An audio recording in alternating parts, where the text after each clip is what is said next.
Hello, everybody, and welcome to another amazing episode of Five Lemons Laughing. We're so grateful and thankful to be with you here today.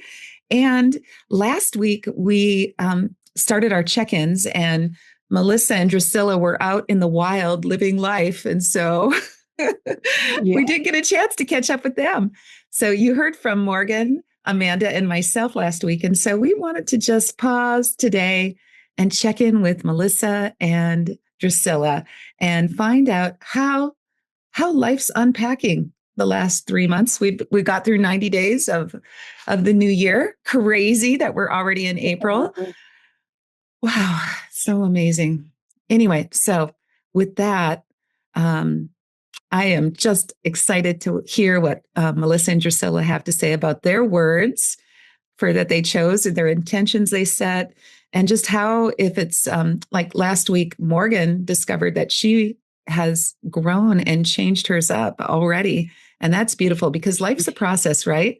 We are, I mean, it's not set in stone. It's evolving every single day. And with new information, we make new decisions and we are guided to live our very best life. So with that, I'm so excited to hear what Melissa and Drusilla have to say. Perfect. Let's go in alphabetical order. Okay, Drusilla? All right, Drusilla, that means you're up. So what was your intention or word for the year, and how does it feel today? Well, my word for the year is love. And I feel very lovely today. And you, well, okay, looks aren't everything, but you look very lovely too. Yes. Gorgeous. Oh gosh. Yeah, I feel really good about the word. I feel good about how it's served me over the last 90 days. Just because I know you all know, and hopefully some of our listeners who have listened to some of the past episodes, and they know that I've had a lot of challenges brought to the surface, specifically in my marriage. And I just feel like it's, I called it into action because of the word. And I feel like it's showing up as a blessing that we've been able to overcome it and therefore solidifying that love, serves all, and love is the answer to everything. So I think it's just been wonderful. I just want to just take that in. That's so beautiful. Drusilla. Yeah. Love serves all. Yeah, that's the truth.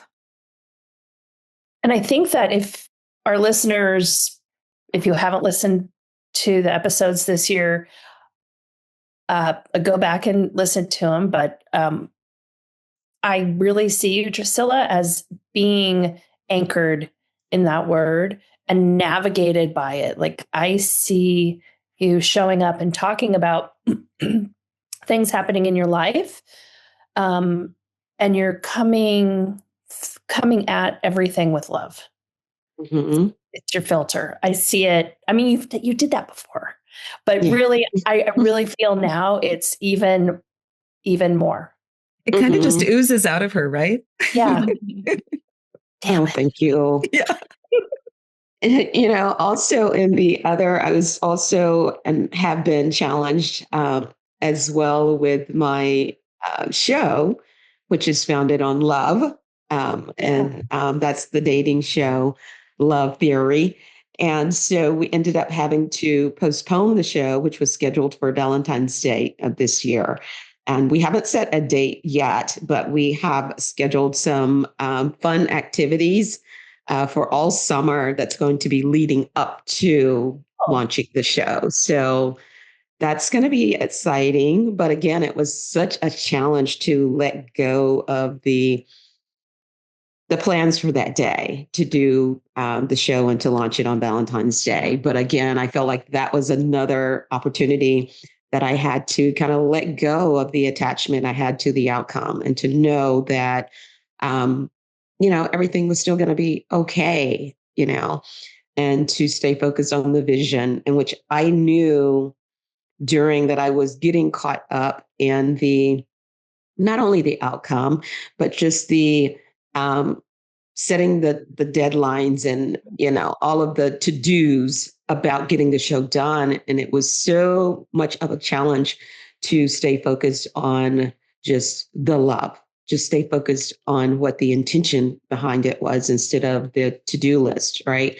And I knew it, but I couldn't help it. Like, I wanted it to be successful so bad that the success of the show, and in terms of what it would look like, what it would feel like, who's going to be there, how many tickets have we sold, all of that, I allowed to take precedence over the essence of what the show was about. And I knew I had to cancel it because I wasn't aligned with the will of God at that point. Mm-hmm. It's always in God's time, right? That's the thing to remember, I guess. Mm-hmm. It looks like Drusilla's froze. Oh, there she's back. Oh, there she's back. Yeah.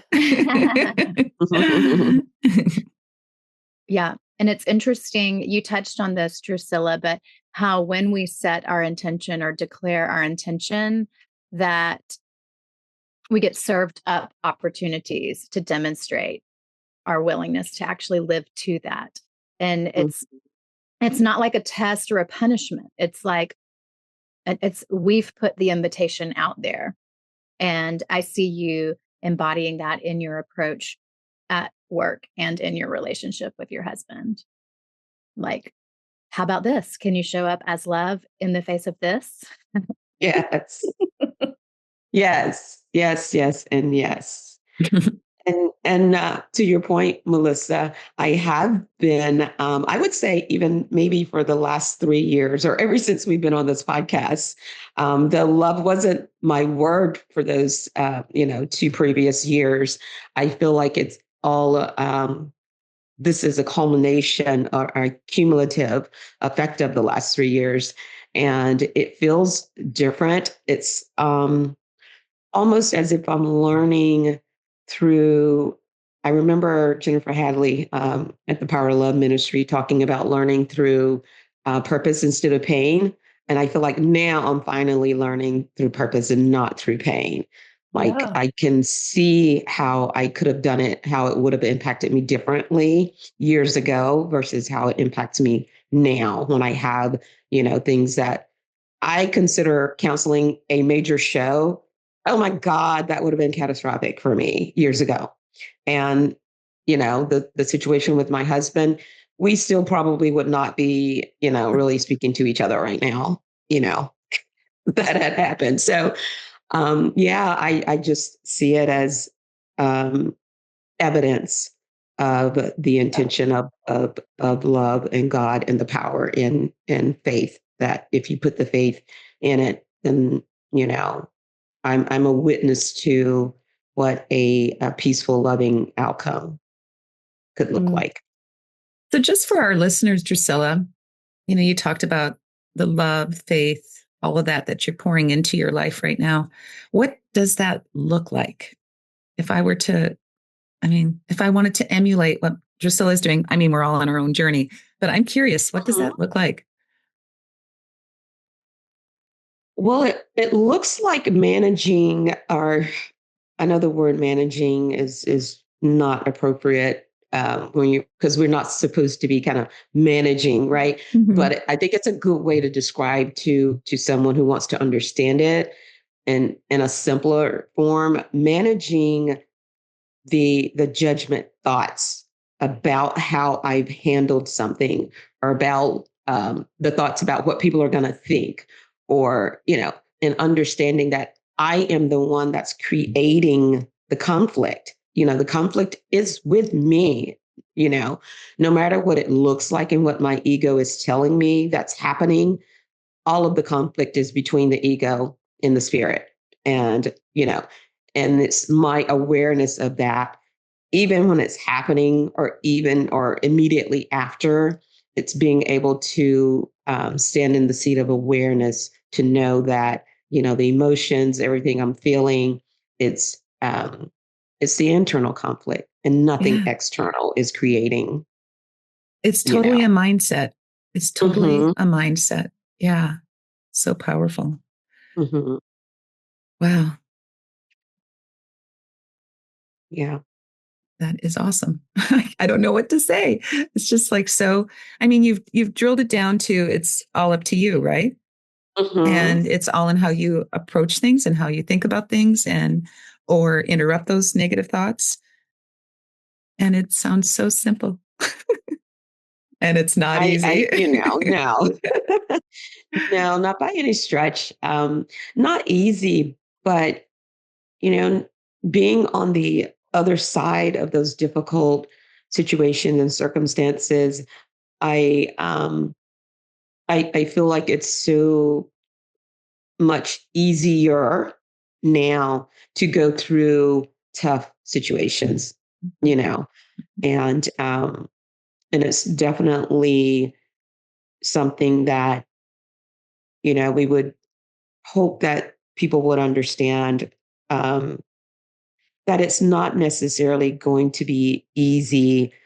The first few times you run into some of those big major roadblocks or situations where it feels like the world is, crashing in on you. But getting to the other side is where you're developing the muscle and increasing your faith that everything is okay. It's always going to be okay. Mhm. And, Mhm. um, yeah, and it's beautiful on the other side because it's like, especially with my marriage, is where I can say that, we're definitely, our foundation is much stronger because we can have those tough situations and bounce back so quickly and be in a better place, that we could never be here had we not had those tough decisions and bounce back so quickly.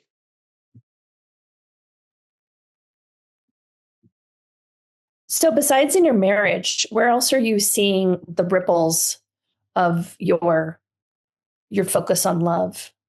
Where is Yeah, it in your besides my marriage and career, the other aspect or another, because there's probably a multitude of them, right? I will have to also say in my friend circle, um, with a couple of people, um, actually, let's say three major players, actresses in in my circle that I've called upon to be a part of my love journey. One I will have to say is I'll call her the gossiper. Yes. And one I will have to say she is my spiritual go-to partner, right? And then the other is one of my lifelong friends. And I had challenges with all three of them already this year. And it hasn't been in a way that there's been a verbal conflict. It's just been this subtleness that I felt pulled to respond to them a certain way, maybe not answer their phone calls or, to avoid them. And I just over the last month have decided to focus on my thoughts about them. And what I uh, ended up doing was I wrote a forgiveness letter, and the forgiveness letter was around my knowing that I have no enemies and that no one is out to hurt me. No one is out to get me. Those are all also internal conflicts, aspects of myself that is unresolved. And so that's the work that I'm doing around those relationships as well. Wonderful. There's a recent lesson in A Course in Miracles. I think I just studied it yesterday, not as thoroughly as I could have, but it's lesson 78, let miracles replace all grievances. And that's a really beautiful lesson where you really focus on people you may have grievances with, and then offer it up, let it go, Mm-hmm. really see them for the truth of who they are. Yeah, it's beautiful. Yeah. Work in progress. Thanks for Mm-hmm. that question, Melissa. Yeah. What's going on with you, Miss Melissa?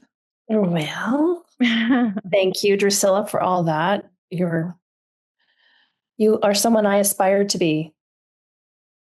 And so for me, my word was surrender. And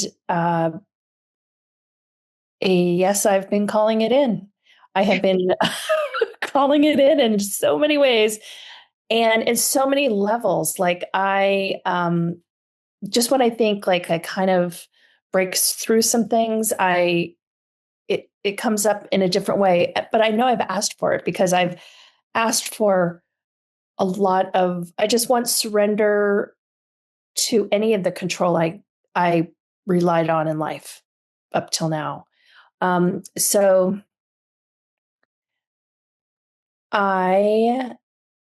it just, everything in my life is reflecting either the flow of my life or the resistance in my life. And so I can really see it. Like I am observing my life. I'm observing my interaction, my reactions, and everything is giving me an option to feel and to see if this is a place for me to surrender. I mean, it's very helpful that I recently wrote a Substack, and it was about feeling that I have more stability now without a home, without a car, without anything than I did when I thought I had everything that I needed. And it's just that all those things were outside of me. And so now I've refocused to what is inside of me. And it's providing a lot of stability. And it allows me to open up and surrender to whatever might come next. Because I'm not really focused on orchestrating a life. I'm more focused on living in the present. And so, yeah, I get these, I get surrender lessons like,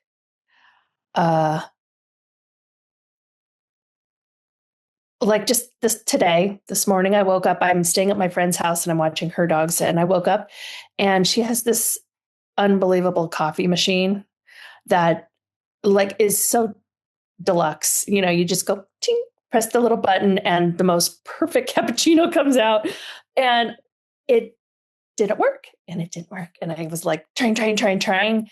And then I went to give the dog some treats and I accidentally dropped the glass container that she keeps it in. So that shattered. And then something else happened to the washer and dryer. And so I was like, wow. In the past, I would have been like pushing through, something's going wrong. And I would be self-blaming. I'd be like, I'm just mucking things up. Why can't I get this kind of like under control? What else is going to happen? And today I just was like, isn't that interesting? I will just sweep up the glass and I will make myself some other type of coffee. And, like I just went with it. And I know that seems really kind of maybe boring, but that was not my personality before. And so that, and I haven't told anybody here, but I have been studying to get my life insurance license because my husband's doing some of that and I'm going to help him and I need to be licensed. And so it's 50 hours of studying. And then I have to take a really big test, which I could use all the prayers in the world. And it's been a journey for me because at first I was angry at him that I had to do this. Then I was feeling like I am an art history major. I have always been kind of in more of the woo-woo side of life. And now I have to take an insurance test to be an insurance person. Like, this is so not me. So I had to go through all that. And then really worried that I wouldn't pass the test because I'm in menopause. And so I've got kind of the brain fog, all the stuff that just the blocks. And so I've just let it all go. And I'm just wake up and I'm like, okay, today I'm going to study these pages. And then I don't know how it's all going to unravel, but I'm actually feeling really empowered because I am learning so much stuff I wish I would have known 30 years ago about IRAs and Roth IRAs and life insurance and so much financial information that I just was like, oh, this is not me. I'm not even going to do this. And completely, I was always unempowered with it. And I always stayed dumb with it because it did not interest me. And I thought this wasn't my thing. And so it's just showed up in my life and I'm totally surrendering to it. It's like, wow, I get to know this stuff at 56 years old, finally. And I'm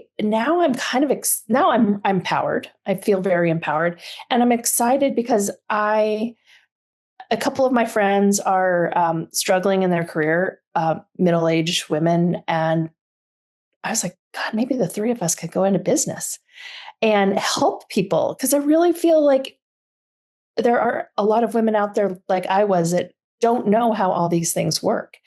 And it would be helpful to help them and help myself. Mm-hmm. So this came out of nowhere. Like literally it came out of nowhere. And I just have surrendered to that. This is the reality of my life today. And I'm just letting it unfold.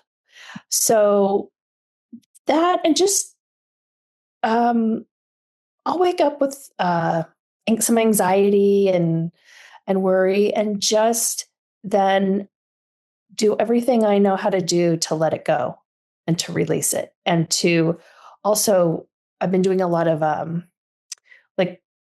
nervous system stuff, and that really helps me stay surrendered, stay letting go, because I'm not in a reactionary place with it and a tightening and a constricting. So that's been super helpful.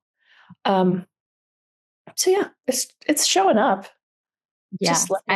That insurance story sounds like a page out of Michael Singer's Surrender Experiment book. I mean, it is like your version of all his stories that he shares in that book. Oh, my hero. I love him. Oh, that's cool. That is cool. Yeah, I know it's going somewhere. But I'm not like even really focused. I can't really focus either because the test is really huge. It's taken like 2 months to study. So it's like you're being pulled versus pushed. Yeah. And all my like preconceived things of who I think I am. And that was good for during that time of my life. But I think I surrendered enough to let it come in. Yeah. Yeah. You're like blowing up all those false beliefs about yourself now. Mm-hmm. I love it. Yeah. Thank you, insurance exam. Mm-hmm. I wouldn't go that far yet, but yeah, because it's so challenging. But yeah. I have complete faith that you're going to, C's get degrees. All you do is have to pass, Melissa. Yeah. He's going to pass. Yeah. I have never heard that before, Penny. That's funny. Oh. I knew it as get degrees. I knew it. Someone told me it. D's get degrees. Oh. But yeah, I do have to score a certain percentage to pass. Mm-hmm. And I'm working on it. That's one of the reasons I'm coming back to the States, is to take the test. So when are you doing that? The 3rd week in April. Awesome. Or the 4th week in April. Yeah. So it's coming up. It is. Awesome. Wow. Yeah. So, and I don't know how it's all going to play out, but I might just be. I know how it's going to play out. Yes. You're going to take the exam, you're going to pass with flying colors, and you're going to go out and create this amazing business for these women that are been playing dumb all their lives. And you're going to help educate them on all this great information that you're learning. Financial empowerment. Yes. Awesome. With the spiritual twist. Yeah. Exactly. So that's what I see, Melissa. Thank you. Perfect. I'll take it. Remember, the mind doesn't know what's really happening and what's visualization. So visualize that every day you're passing the test. And here's a little tip in energy medicine. Just put a little X at the top of I don't know if it's probably on the computer, but maybe put a little piece of tape with an X on wherever you're taking the exam. And that gets both sides of the brain working together. And so, How does that work? Yeah. Just put an X on your paper when you're doing something really challenging, because a lot of times we're working out of one side of our brain and not the other. And so it helps. There's research out there that proves it. I don't know where to find it. There's also right now. those different physical exercises you can do to bring your right and left brain. Cross crawls are another really great one. Okay. Doing figure eights is another great one. If I can do a figure eight, drawing it with your finger. Yeah. Okay. So X marks the spot. Yes. Literally. Yeah. Yeah. There's a lot of stuff out there on brain gym.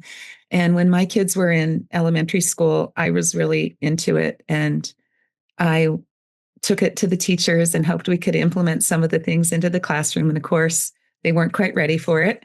But yeah, I had a lot of these. I should have, listened to me shooting on myself. Yeah, homeschooling would have been a really great thing. But I was too busy, doing all that external stuff, creating a career, making money, all that stuff. Yeah. Mm-hmm. But anyway, I love that you're surrendering, Melissa, to whatever is coming up next. Mm-hmm. Like just whatever. Yeah. That's the way to live. I'm telling you. Yes. Well, go ahead. I have a question for you, Melissa. Mm-hmm. Is there any part of your life that you feel you're resisting the surrendering the most? Oh, maybe my body. Maybe I have joined a gym here, and I go often, but not as often as I would really want to go. And I journal every day about what I'm resisting. So it has come up in the last couple of weeks. I don't want to go for a walk. I don't want to go to the gym. So I would prefer not to. And and the other thing is I have been having a lot of hormone fluctuations with like hormones that I'm taking and getting off and all that kind of stuff.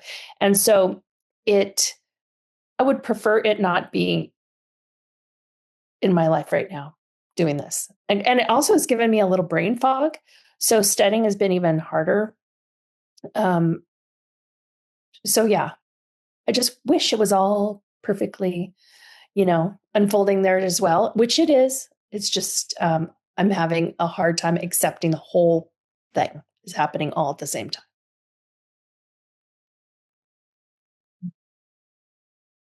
Morgan, that's definitely a good one. The body. Yeah. It's, I would say even with my love intentions, the body and me learning to love every aspect of my body is definitely a challenge for me that I didn't mention. But yeah. Me too. Me too. Me too. Well, wow. Is there anything that you ladies, like as we move forward in the year, are we recommitting, doubling down on these? Is there anything that we're letting go of? What's carrying forward? Oh, I'm doubling down on surrender. definitely. And I feel like I have a big practice of silence and meditation, and that has helped me to be able to surrender. And these things, when I'm in silence, that's when I'm inspired. Mhm. So, and I have this like craving for more silence and more stillness. Yeah. Same here. I'm definitely doubling down. Almost afraid to say it, but yes, I am. There's a fine line between fear and excitement. Yes. I am walking that line. But yeah, I'm excited to see what will unfold for the rest of the year. So, yep. Yeah, so beautiful. Any other final messages we want to send off to our audience as they are our audience, our listeners, as they are taking a look at their lives and how it's unfolded in the first 90 days of the year? Any wisdom you'd like to impart to them, ladies? I go ahead. I was just going to say to count all of the successes and the blessings, no matter how small they may seem, for sure. I Yes. was going to say something similar to that, which is I feel like there's no beginning, middle, and end. It just is. And so a lot of these things that I'm seeing now are just evolution, an evolution of things that I've felt before. Um, and also I think what has helped me uh, a lot is I read the book Having, and I'm starting to see how I have just being a human being have looked at what I don't have as what I need or what I should have, instead of looking at what I do have as what I should have, and what I need. And so I have been really starting to, like, I don't have a home, but guess what? Every single night I sleep in the most comfortable beds. Like, they're way more comfortable than my bed in my house that I had. Because I end up in these houses that, people are buying these very expensive, beautiful mattresses and the sheets and everything. And I swear to God, I fell asleep like literally going, "Oh my God, these sheets are awesome." And I'm rubbing my feet on the sheets. And every night my husband and I wake up and we're like, "What do you think about this mattress?" "Yeah, it's so cool." So, you know, every day I have an amazing cozy bed to sleep in. I I eat at such great restaurants. They aren't expensive, but they have the best, most wholesome, gorgeous food because they're farm to table. Like, I'm just starting to see that I have so much. And the other thing is, I am seeing how much everybody else has too, not as a competition, but as a whole. We have so much. And that's what I'm working on. Abundance is our birthright, right? Yeah. Yeah. We are meant to be abundant in all areas. Yeah. It's beautiful. So I have a few post-its to wrap us up. Of course, from Drusilla and that sun. Isn't that sun gorgeous? If you're not watching this on YouTube, man, let the light shine and let love serve. Love serves all. I just love that when you said that, Drusilla. And the key thing that I got from your share, Drusilla, is that mindset matters. What we're focused on really matters. And it's our choice, whatever we want to focus on, either the positive or the negative. And so, or that this is happening for my greatest good, no matter what it just is, right? And then, of course, Melissa, you said surrender to whatever comes next. Like whatever it is, it's just coming. Oops, I dropped the treat jar. It broke all over the floor. The next thing is to get the broom or the vacuum and clean it up and move on. And yeah, it's just what's unfolding. And we can, with our mind, make it mean whatever we want it to mean, right? And so then focus on living in the present is what I really heard you saying, Melissa. Yeah. So that's awesome. And then the final thing is like, there is no beginning, middle, or end. It's just what is. There just is. It's just is. Yeah. Very inspiring and powerful. I was going to call session. I love your post-its, Penny, because they're such a lovely, like, kind of recap of what all we cover each episode. They're so helpful. Yeah, yes. Thank you. Thank you. It's fun to try to tweeze out the key things that everybody's saying. Yeah, so thank you so much for joining us, to all you beautiful listeners. We are so grateful for you. And yeah, send us your, like and subscribe to our channel in any podcast that you're listening to us. That helps us. And let us know what you'd like to hear us unpack. We love to unpack.